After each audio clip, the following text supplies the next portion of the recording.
If you were to die tomorrow, what would really matter about your worries today? This question is not meant to scare you, but to wake you up. Right now, as you watch this video, your mind is probably filled with dozens of worries, from that difficult conversation you need to have to the bill that's due next week. But here's the truth that few dare to face: most of those worries that are consuming your mental energy won't matter at all 5 years from now. We live in an age of overload. Information bombards our brains 24 hours a day, decisions multiply like viruses, and the paradox of choice leaves us paralyzed by an endless menu of options.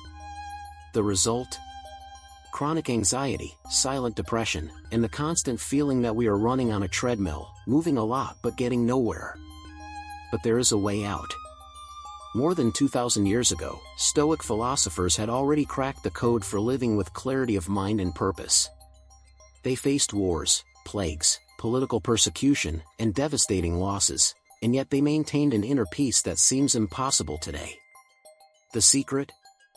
They knew exactly how to identify what really matters in life. Today, I'm going to unlock the mental codes they discovered. Over the next few minutes, you'll receive 10 powerful tools that will transform your relationship with anxiety, relationships, and life purpose. By the time this video is over, you'll no longer be the same person you were when you started watching. You'll have an inner compass that will never let you get lost in the chaos of modern times again. Get ready. Your transformation begins now. The first code we are going to unlock is perhaps the most revolutionary of all. Epictetus, a philosopher who was born a slave and became one of the greatest teachers of human wisdom, said something that could change your life completely: some things are under our control, others not. Under our control are our opinion, our motive, our desire, our aversion, and, in a word, anything that is our own action. Not under our control are our body, our property, our reputation, our position, and, in a word, anything that is not our own action. This is the dichotomy of control, and it's the foundation of all Stoic philosophy. More importantly, it's the key that unlocks 90% of your anxiety. Think about that for a moment. How many hours did you waste last week worrying about what other people think of you? How many nights of sleep did you sacrifice ruminating on situations that already happened and can't be changed? How many moments of peace did you destroy by anticipating futures that may never even exist? The brutal truth is this: you are wasting your most precious mental energy trying to control things that were never in your control. It's like trying to stop the rain by yelling at the clouds. You can yell all you want, you can stress all you want, you can lose sleep, but the rain will continue to follow its own natural laws.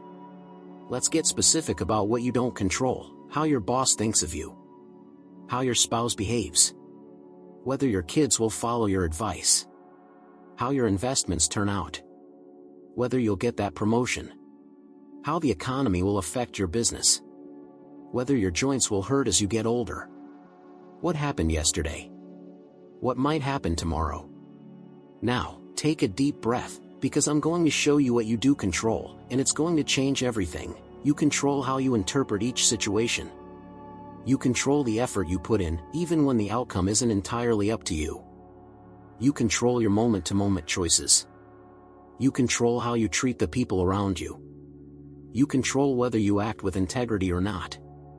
You control whether you're kind or cruel, generous or mean, brave or cowardly. Here's an exercise that will transform your next week. Take a sheet of paper and divide it in half. On the left side, write "out of my control." On the right side, "in my control." Now list all of your current worries. Be brutally honest about where each one fits. What you're about to discover is shocking. Most of your worries, maybe 80% or more, are in the left column. You're literally torturing your mind with things you have no power over. It's like banging your head against a wall and hoping the wall will move. But here's the magic: when you redirect all that mental energy into the right column, into the things you actually control, something extraordinary happens. You stop being a victim of your circumstances and become the architect of your own experience. Your anxiety drops dramatically because you're no longer fighting impossible battles. Your self-esteem soars because you're finally investing energy where you can see real results. Imagine waking up tomorrow and whenever a worry pops into your mind, you ask yourself a simple question: is this within my control or not? If it's not, you thank your mind for the worry and gently redirect your attention to something you can influence. If it is within your control, you take action. This distinction isn't just abstract philosophy. It's a practical tool that people have used for centuries to maintain sanity amid chaos. Marcus Aurelius applied it while ruling an empire in crisis. You can apply it as you navigate your modern life. The dichotomy of control is your first step to mental freedom. But now that you know where to focus your energy, we need to figure out how to focus it. And that brings us to the next code we're going to unlock. Now that you know where to direct your mental energy, it's time to unlock the second code, the crucial difference between values and goals. This distinction will explain why you feel empty even when you achieve everything you thought you wanted. Goals are external targets you pursue: that promotion, that new car, that number in your bank account, that Instagram like. Values are internal principles you cultivate: integrity, courage, compassion, wisdom. The confusion between these two categories is the root of a deep unhappiness that haunts our society. Here's the thing: goals are like drugs. They give you a high of satisfaction when you achieve them, followed inevitably by a low of emptiness. You buy those sneakers you've been wanting for months, and 3 days later you're already eyeing the next one. You land that dream job, and 6 months later you're complaining about your boss. You hit that follower goal and immediately want twice as many. Why does this happen? Because goals depend on unstable external factors. Your value as a person becomes hostage to achievements that can be lost at any moment. Your self-esteem becomes an emotional roller coaster controlled by forces beyond your control. Values, on the other hand, are like an artesian well of fulfillment. The more you cultivate them, the more abundant they become. When you act with integrity, you feel good whether or not anyone else notices. When you demonstrate courage, you grow internally even if the external result is not what you expected. When you practice compassion, you connect with something bigger than yourself. The Stoics identified 4 core values that, when cultivated, are sufficient for a fulfilling life: wisdom, the continual pursuit of true knowledge and deep understanding; courage, the ability to do what is right even when it is difficult; justice, treating others fairly and contributing to the common good; temperance, self-control and moderation in all aspects of life. Let me give you a practical example of the difference. Objective: I want to be recognized as the best salesperson in the company.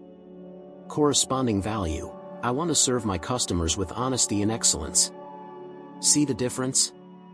The objective makes you dependent on external approval and the performance of other colleagues. The value gives you complete control over your experience.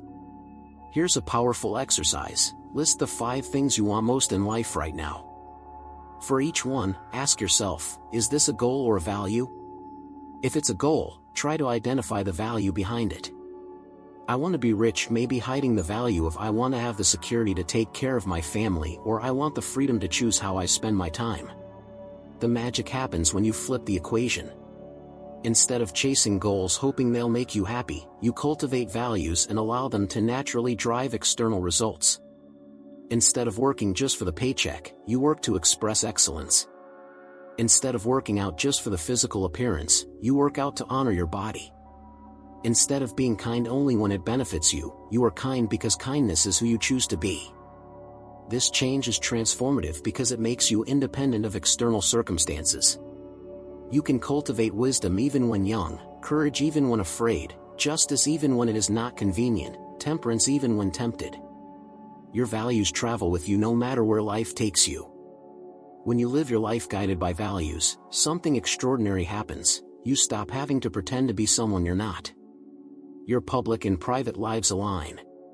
You act authentically because you no longer have to wear different masks for different situations. But here a crucial question arises: how do you know if you are truly living your values or just pursuing disguised goals? The answer comes when we apply the next code we are going to unlock. Get ready for one of the most powerful tools you'll ever encounter. Marcus Aurelius, emperor of Rome and Stoic philosopher, had a peculiar habit: he meditated on death daily. Not out of morbidity, but out of wisdom. he knew that thinking about the finiteness of life is what instantly connects us with what really matters. I'm going to ask you a question, and I want you to close your eyes for a moment and really imagine yourself in this situation. You're on your deathbed, at the age of 85, surrounded by the people you love most. You have a few minutes to look back and reflect on your life. What moments will shine brightly in your memory? What accomplishments will really matter?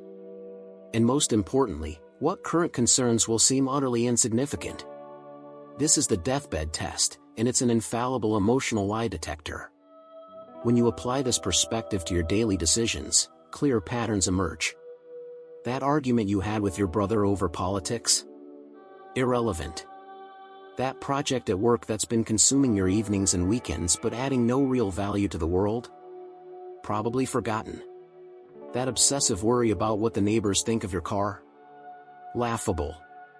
But do you know what will shine like diamonds in your memory? The day you hugged your child when he needed it most, even though you were tired.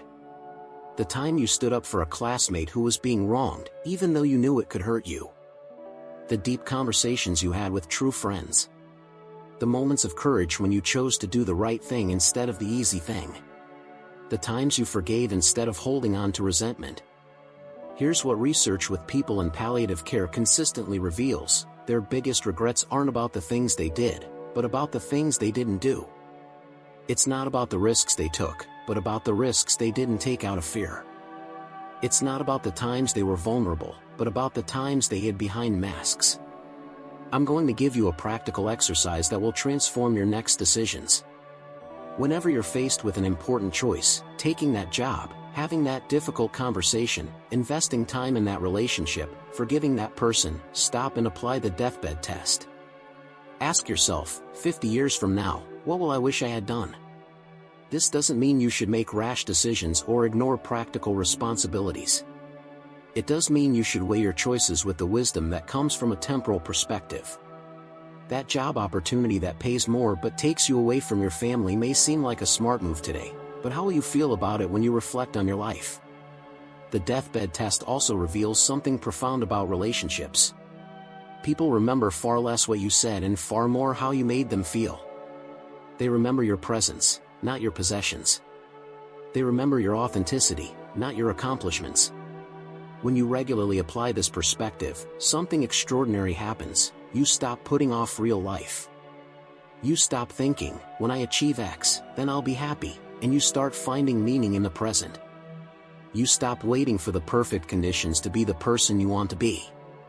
But here's the thing, thinking about death connects us to life, but how do we distinguish which aspects of life deserve our emotional investment? The answer lies in the next code we'll unlock. Have you ever stopped to calculate how many hours of your life you spend with people who make you feel worse after each interaction? Aristotle said that we are social animals, but he didn't say that we should accept any type of social interaction. It's time to unlock one of the most liberating codes: how to distinguish relationships that elevate you from those that destroy you. First, let's establish an inconvenient truth: not all relationships are created equal. Our culture teaches us to be polite and inclusive to everyone, but this mindset can literally be draining your life energy. Toxic relationships aren't just unpleasant, they're dangerous to your mental, physical, and spiritual health. Virtuous relationships have specific characteristics that you can identify. They help you grow as a person. After spending time with these people, you feel inspired, energized, and more connected to your values. They challenge you to be better, but in a constructive way. They genuinely celebrate your successes without competition or envy. When you make mistakes, they help you learn without putting you down. Communication is honest but respectful, even during conflicts. Toxic relationships, on the other hand, have a recognizable destructive pattern. You feel drained after interactions with these people. They constantly criticize, belittle your accomplishments, or turn your victories into something about themselves.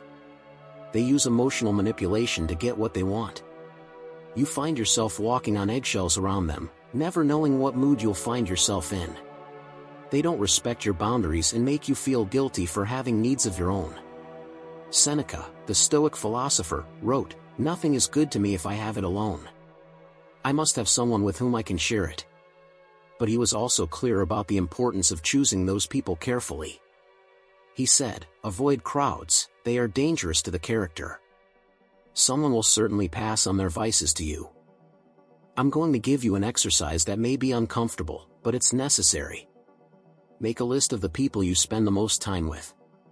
For each person, be brutally honest. How do I feel before, during, and after spending time with this person? Do I become a better or worse version of myself when I'm with this person? Does this person celebrate my successes or find ways to diminish them?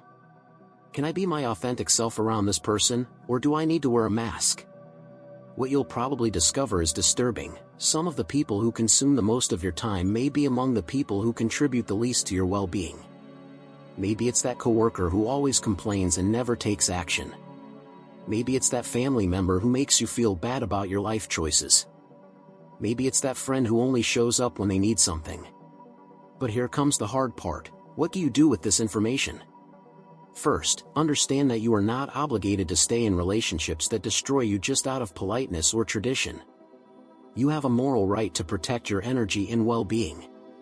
Second, this does not mean you should be cruel or disrespectful. It does mean that you should gradually invest less time and emotional energy in these relationships. For relationships that you can't completely eliminate, like some family members or coworkers, you can apply protective strategies. Set clear boundaries about what topics you'll discuss. Limit the amount of time you're exposed. Practice not taking provocations personally. Keep conversations superficial and neutral. At the same time, invest more time and energy in virtuous relationships. Be intentional about cultivating friendships that lift you up. Seek out people who share your values. Be the kind of friend you want to have: loyal, encouraging, honest, trustworthy. Family relationships deserve special mention. Just because someone is related to you doesn't mean you have to accept emotional abuse.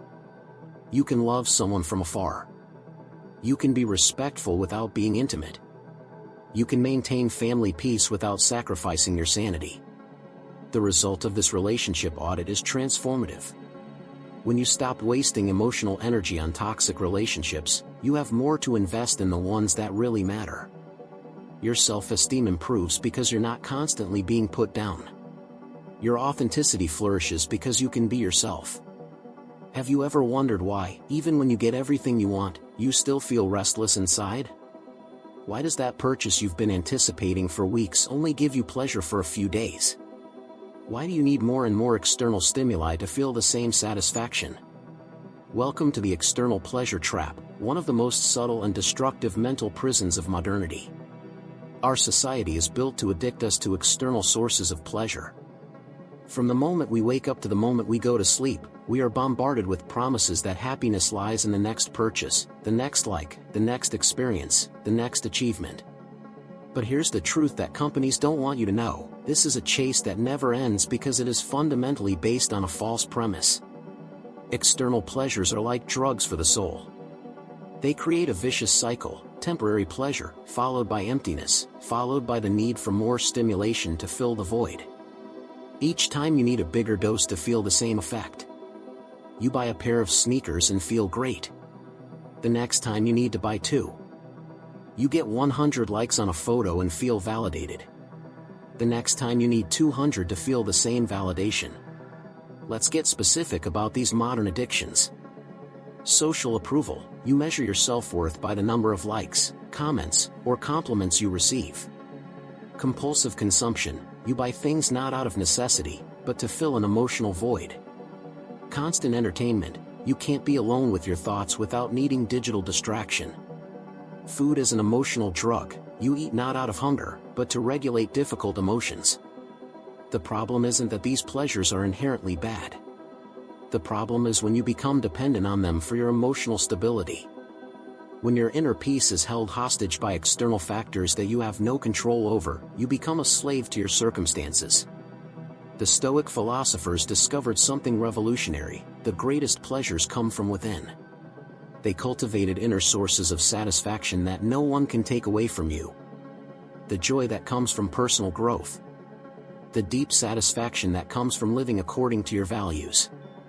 the peace that comes from accepting what you cannot change, the contentment that comes from gratitude for what you already have. Here's an eye-opening exercise. For a week, keep a pleasure journal. Write down every time you reach for something to make yourself feel better: a purchase, a digital distraction, a comfort food, social validation. For each item, ask yourself, do I need this to survive, or am I using this to avoid feeling something? How do I feel before, during, and after this activity?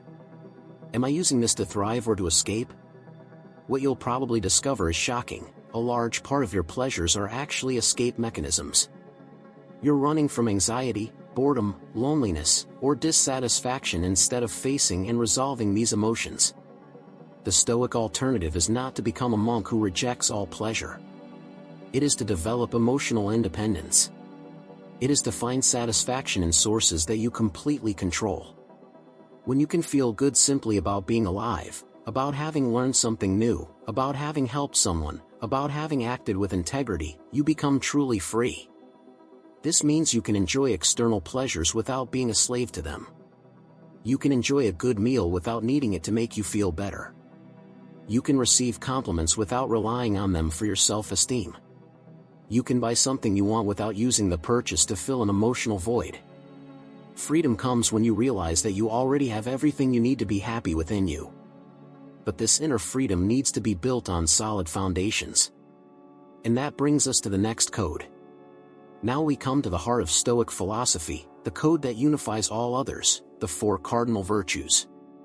These are not just abstract concepts, they are practical tools that, when applied consistently, transform you into a fundamentally different person. Prepare to find out why the Stoics believed these 4 qualities were enough for a fully fulfilled life. Wisdom is not just about accumulating information or impressing others with knowledge. It is the continual search for truth, especially about yourself. It is the humility to recognize what you do not know.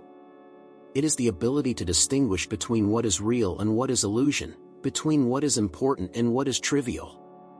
In practical terms, wisdom means constantly questioning your own assumptions. When you are absolutely certain about something, wisdom makes you ask, what if I'm wrong? When everyone around you agrees with an idea, wisdom encourages you to explore different perspectives.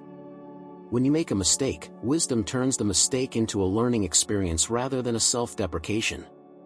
Ask yourself, am I seeking information that confirms what I already believe, or am I genuinely open to changing my mind?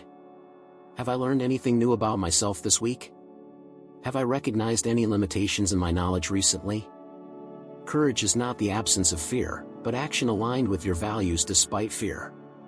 There are 3 types of courage you need to develop: physical courage to protect your body and the bodies of others, moral courage to stand up for what is right even when it is unpopular, and psychological courage to face your own inner shadows. Moral courage is particularly challenging in the age of social media, where expressing certain opinions can result in social cancellation. But here's the thing, if you can't stand up for your values when there are consequences, then they're not really your values, they're just conveniences. Psychological courage means facing difficult conversations that you've been putting off. It means acknowledging destructive patterns in your life instead of pretending they don't exist. It means seeking therapy when necessary, apologizing when you hurt someone, setting boundaries when they're being violated. Ask yourself, what difficult conversation am I avoiding? Where am I allowing fear to rule my decisions? What truth about myself am I reluctant to face? Justice goes far beyond following the law. It's recognizing that you are part of a larger community and that your actions affect others. It's treating people fairly even when no one is looking. It's standing up for the vulnerable even when it doesn't directly benefit you. Justice means paying your debts, honoring your commitments, being honest in your dealings. It means not spreading gossip, not taking advantage of those in weaker positions, not lying to avoid consequences. It means recognizing when you have received undeserved privileges and using those privileges to help others. In relationships, fairness means healthy reciprocity. It doesn't mean counting every favor, but it does mean not being an emotional parasite who always takes and never gives. It means being trustworthy, loyal, and honest even when the truth is inconvenient. Ask yourself, am I contributing more to the world than I'm taking away? Have I treated anyone unfairly this week?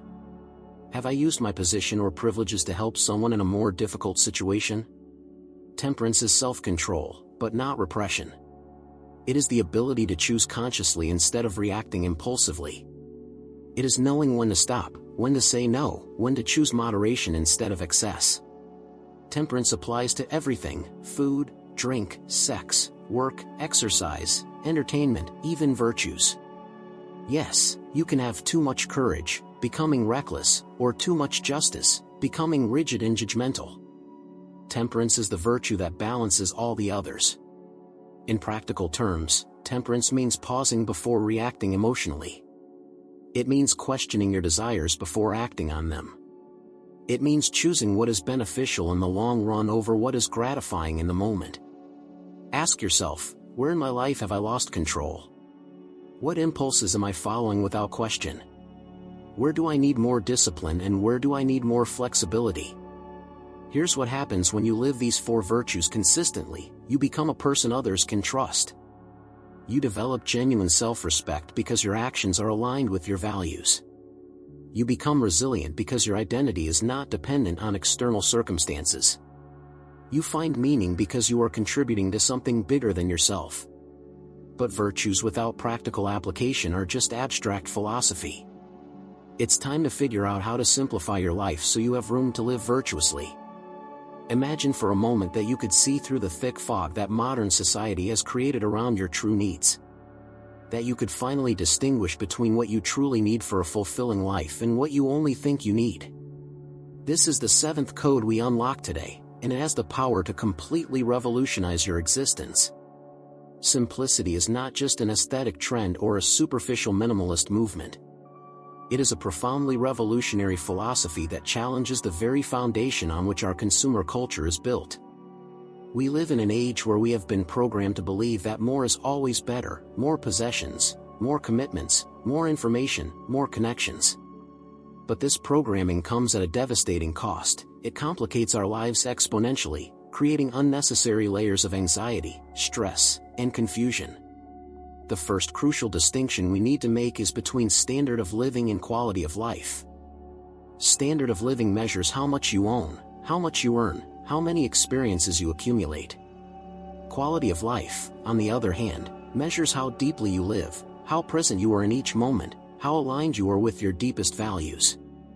These are completely different metrics, and often inversely proportional. When we begin to untangle this mental confusion, we discover that our real needs are surprisingly simple. Needs are those basic elements of our physical survival and emotional well-being: adequate food, safe shelter, meaningful relationships, clear purpose, physical and mental health. Everything beyond that falls into the category of wants created by culture, social comparison, and sophisticated marketing. The danger lies in the way our desires masterfully disguise themselves as needs. That new outfit is not just a piece of clothing, it is essential to your self-esteem. That tech gadget is not a luxury, it is necessary to your productivity. That expensive experience is not an indulgence, it is vital to your personal growth. Do you recognize these internal arguments? I propose a transformative exercise, the possessions audit. Over the next few days, mentally catalog every object you own. You don't have to be obsessive, but be honest. For each item, ask yourself 3 simple questions. Is it essential to my survival or well-being? Is it genuinely useful to my current life? Or is it something I accumulate out of habit, status, or insecurity? Notice the patterns that emerge. You'll probably find that you have a lot more in the unnecessary category than you realize. More importantly, you'll begin to identify the emotional motivations behind your hoarding. Simplicity should be applied to 4 main areas of our lives. First, our material possessions: clothes we never wear, outdated electronics, decorations that don't bring us genuine joy. Second, our commitments: activities we do out of social obligation, projects that don't add real value, superficial relationships that drain our energy. Third, our information diet: news sources that make us anxious, social networks that feed toxic comparisons, entertainment that dulls our minds. Fourth, our relationships, distinguishing between superficial acquaintances and deep friendships that truly enrich our existence. The practical benefits of simplicity are immediate and tangible. When you have less to manage, your anxiety naturally decreases. When you eliminate the unnecessary, you have more time and energy to invest in what really matters. When you reduce unnecessary expenses, you relieve financial pressure. When you own less, you appreciate what you have more deeply. To implement this philosophy without going to extremes, I suggest a few gradual strategies. Adopt a one in, one out rule. For every new item you buy, donate or discard an existing one. Institute a 48-hour cooling-off period before making any non-essential purchases. Set clear boundaries for your social and professional commitments. Take regular digital detoxes, creating quiet time in your routine. Beware of the subtle pitfalls of this path. Simplicity can become a new form of consumerism, buying expensive minimalist products or following influencers who sell a simple lifestyle. Also avoid extremism that undermines important relationships or legitimate responsibilities. Simplicity is not deprivation, it is clarity about what truly serves your life. If the previous code freed you from the shackles of mental consumerism, this eighth code will free you from one of the greatest sources of frustration and burnout in modern life, the dissipation of energy in areas where you have no real influence. Prepare yourself for a revelation that could completely reorient how you invest your time and attention. We live in an age of hyperconnectivity, where we are constantly bombarded with information about problems, crises, and injustices happening in every corner of the planet. This constant exposure creates a dangerous illusion, the feeling that we should care, have opinions and try to influence everything we know. The result is devastating. We try to influence everything and change nothing. Worry has become our false form of contribution. We think that by fretting over distant problems, we are somehow helping. That by sharing outrage on social media, we are engaging in activism. That by debating politics with strangers online, we are promoting social change. But worry without targeted action is just anxiety masquerading as virtue. Unfocused activism has become ineffective precisely because it dilutes our energy. When you try to embrace every cause, you embrace none deeply enough to create real change. It's like trying to light 1,000 candles with one match. You'll burn your finger without illuminating much of anything. The key is to identify your true circle of influence with surgical precision. Start with your immediate family and close friends. These are the people over whom you have direct and immediate influence. Your words, actions, and example profoundly shape their lives. Expanding a bit, we have your local community and workplace, where your physical presence and established relationships create concrete opportunities for impact. Consider your unique skills and talents, too. If you are a teacher, your real influence is in educating your students. If you are a doctor, it is in healing your patients. If you are a parent, it is in educating your children. If you are an artist, it is in inspiring them through your art. Your specific knowledge and experiences create niches of influence that no one else can fill in quite the same way. In contrast, notice where your energy is drained in areas of imaginary impact. National politics without any local involvement is pure mental theater. You feel politically engaged, but you don't change a single vote. Complex global problems about which you have no specialized knowledge and no avenues for concrete action drain your attention without producing results. Trying to change people over whom you have no real influence, distant colleagues, family strangers, people on the internet, is an exercise in futility. Historical or distant future events may be interesting academically, but investing emotional energy in them is a waste. Try this transformative exercise. Draw concentric circles of influence. In the center, place yourself. In the first circle, your immediate family. In the second, close friends and direct coworkers. In the third, your local community. In the fourth, your professional area or area of expertise.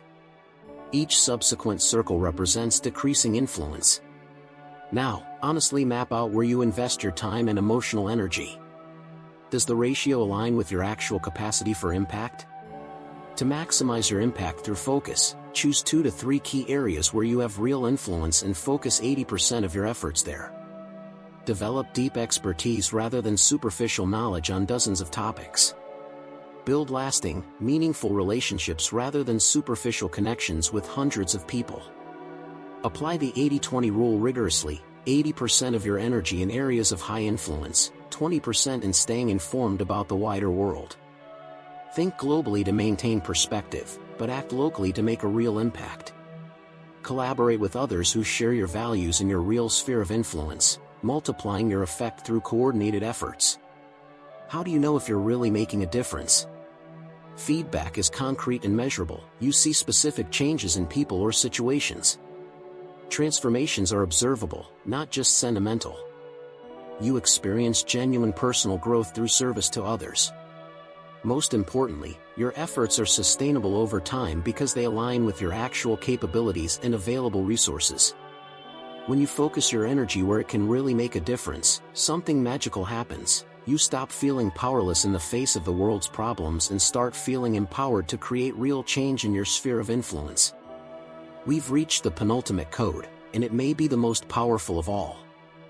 It's the code that transforms your temporal perspective and gives deep meaning to every choice you make. When you master legacy thinking, each day stops being just a sequence of random events and becomes a conscious opportunity to build something lasting. Most people live in the present moment, reacting to urgencies, chasing momentary pleasures, and avoiding temporary discomforts. But when you develop the ability to think in terms of legacy, you gain a superpower, a long-term perspective that guides present decisions in a completely different way. You stop asking, "What will make me happy now?" and start asking, "How do I want to be remembered 50 years from now?" There's a world of difference between fame and true legacy.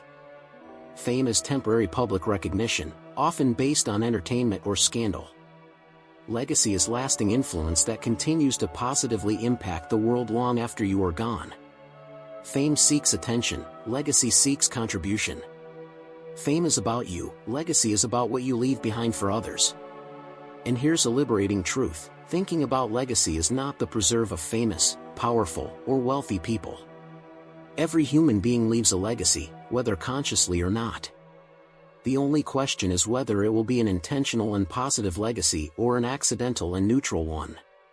Whether you are a schoolteacher, a mechanic, a housewife, a civil servant, or a civil servant, your ability to leave a meaningful legacy is exactly the same as anyone else's.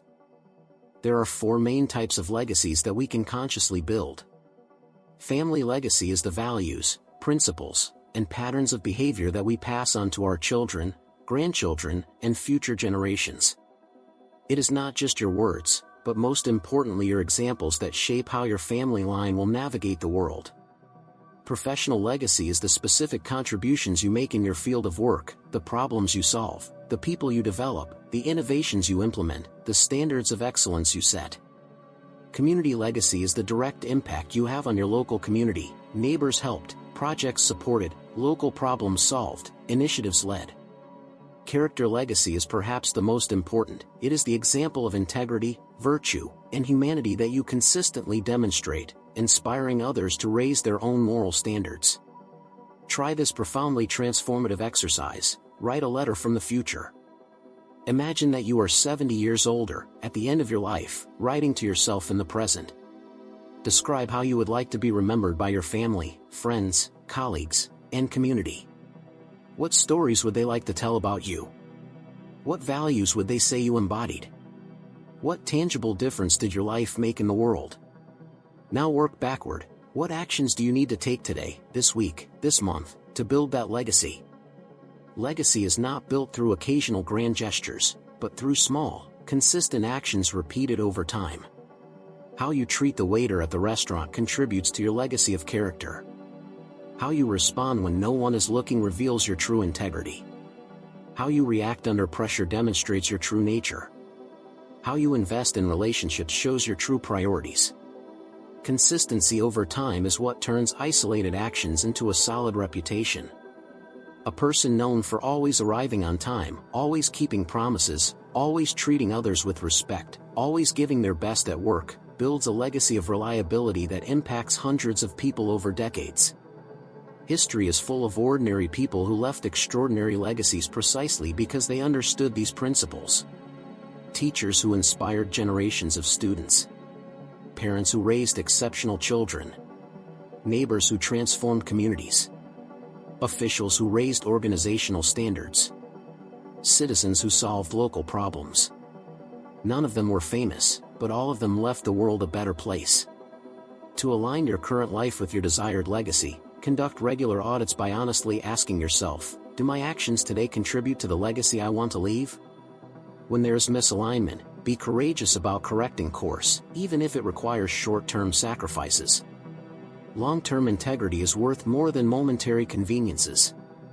The balance between personal ambition and contribution to others is delicate but essential. Your personal growth is not selfish when it serves purposes greater than yourself. Developing your skills, expanding your influence, increasing your resources, all of these can contribute to a positive legacy if directed correctly. Avoid both inflated ego and false modesty. Instead, find your unique contribution to the world and pursue it with humility and excellence. We have reached the final code, and it is simultaneously the simplest and most powerful of all. It is the code that integrates all the others, that transforms occasional insights into consistent wisdom, that converts good intentions into real transformation. It is the code of systematic reflection, and without it, all the previous codes will remain just nice concepts rather than tools for profound change. Modern life actively conspires against reflection. We are bombarded with constant stimuli, manufactured urgencies, and endless digital distractions. We live in perpetual reactive mode, responding to what happens to us instead of consciously choosing how we want to live. This frantic speed completely disconnects us from our deepest purposes. There is a crucial difference between being busy and being productive. Busyness is directionless activity, productivity is intentional progress toward meaningful goals. You can be incredibly busy and still be wasting your life on activities that don't contribute to your values, relationships, or legacy. Regular reflection is what allows you to distinguish between movement and real progress. Good intentions alone are not enough. We all know people who want to have better relationships, intend to live healthier lives, plan to contribute more to their community. But intentions without systems of implementation and evaluation remain just comforting fantasies. Systematic reflection is what turns intentions into reality. The ancient Stoic philosophers understood this profoundly. Seneca and Marcus Aurelius practiced what they called the nightly examination, a daily review of their actions, thoughts, and moral progress. This was not destructive self-criticism but honest, constructive evaluation. They asked 3 essential questions. What did I do well today? What could I have done better? What have I learned that will help me tomorrow? This simple practice, when implemented consistently, creates an exponential acceleration in personal growth. Instead of repeating the same mistakes over and over, you learn from each experience and continually adjust your behavior. Expand this reflection into a more comprehensive weekly system. Each week, take 30 minutes to honestly review how your time has been spent versus your original intentions. Assess your progress in living your core values and practicing the virtues you value. Based on these insights, make specific adjustments for the following week. Each month, take your perspective even further. Analyze patterns and trends in your life. Are you making consistent progress toward your long-term goals, or are you moving in circles? Celebrate genuine progress. Positive recognition is important motivational fuel. When necessary, make major recalibrations to your strategies or even your goals. To make this practice sustainable and effective, you need concrete tools. Structured journaling, writing down answers to specific questions rather than just venting, organizes your thoughts and creates records that you can review over time. Contemplative meditation provides quiet time to process experiences without the pressure of reaching immediate conclusions. Regular conversations with trusted mentors or friends provide valuable outside perspectives. Reflective walks in nature combine physical movement with mental contemplation, often yielding surprising insights. Develop a set of key questions to guide your regular reflection. Am I living according to my deepest values, or am I just talking about them? Where am I wasting precious energy on things that don't really matter? What relationships deserve more investment from me? How can I contribute more meaningfully to the well-being of others? What am I avoiding facing that I need to have the courage to address? For people with busy lives, reflection needs to be creatively integrated into existing routines. Micro-reflections of 2 to 3 minutes during transitions in the day, before leaving the house, upon arriving at work, before dinner, can be surprisingly effective. Use what you might normally consider dead times, traffic, waiting in line, exercising, for contemplation instead of automatic digital distraction. Avoid common pitfalls that sabotage reflective practice. Paralysis by overanalysis turns useful reflection into unproductive rumination. Set clear time limits.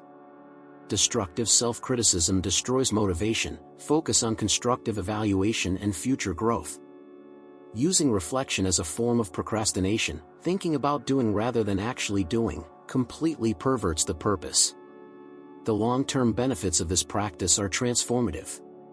You develop ever-increasing alignment between your stated values and your actual actions. You dramatically reduce regrets about impulsive choices because you make more conscious decisions. You accelerate your personal growth through continuous learning and regular adjustments. Most importantly, you live a progressively more intentional and fulfilling life. We have reached the end of this journey of mental unlocking, and you are no longer the same person who began watching this video. 10 codes have been unlocked in your mind. 10 powerful tools have been placed in your hands. 10 transformative perspectives have been implanted in your consciousness.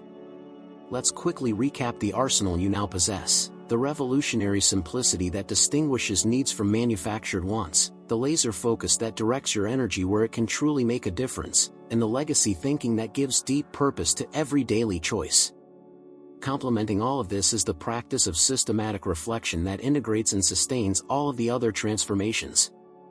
These are not isolated concepts, but components of a coherent system for living with greater wisdom, purpose, and impact. Each principle reinforces the others, creating a synergistic effect that multiplies their individual effectiveness. But here's a crucial piece of advice: don't try to implement everything at once. Radical change is rarely sustainable. Instead, choose 2 to 3 principles that resonate with you the most and focus on them for the next 30 days. Establish simple, specific systems for regular practice. Accept that real, lasting change takes time and requires patience with yourself.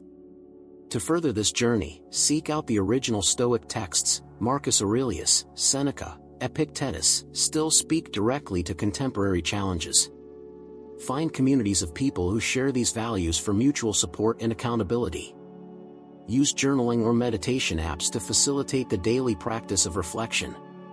A life well lived is the ultimate way to honor our humanity. When you become a wiser, more virtuous person, more focused on contributing to the well-being of others, you create a ripple effect that expands far beyond your imagination. Your transformations inspire transformations in others, who in turn inspire more people, creating waves of positive change that can last for generations. My invitation is simple: start today. Don't wait for the perfect moment, next Monday, next month. Pick one small step, maybe 5 minutes of nightly reflection, maybe applying the one in, one out rule to your possessions, maybe focusing your energy on an area where you have real influence. Small, consistent steps create monumental transformations over time. Don't forget to subscribe to our channel, okay? See you next time.